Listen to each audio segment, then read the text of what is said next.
इचलकरंजी शहर स्वच्छ आणि सुंदर बनवण्याचा ध्यास इचलकरंजी महानगरपालिकेचे महापौर, उपमहापौर, नगरसेवक यांनी घेतलाय.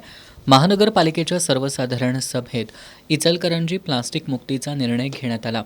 येत्या 21 जूनपासून शहरातील कोणत्याही दुकानांमध्ये फेरीवाल्यांकडे प्लास्टिक आढळल्यास त्यांच्यावर कारवाईचा इशारा देण्यात आलाय. या पार्श्वभूमीवर इचलकरंजीतील फेरीवाल्यांनी महापौर उदय धातुंडे यांची भेट घेऊन ही कारवाई सरसकट सगळ्यांवर करावी, फक्त फेरीवाल्यांवर करू नये. जे मोठे उद्योजक आहेत ते मोठ्या प्रमाणावर प्लास्टिकचा वापर करत असून त्यांच्यावरही कारवाई करावी, फक्त छोट्या व्यापाऱ्यांवर कारवाई करू नये अशी मागणी केली.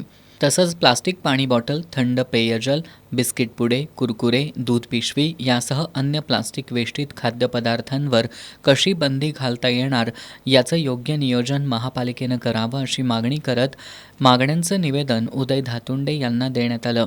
यावेळी महापौर उदय धातुंडे यांनी येणाऱ्या मंगळवारी फेरीवाले समितीचे पदाधिकारी आणि अधिकारी यांची बैठक घेण्यात येणार असल्याचं सांगितलं.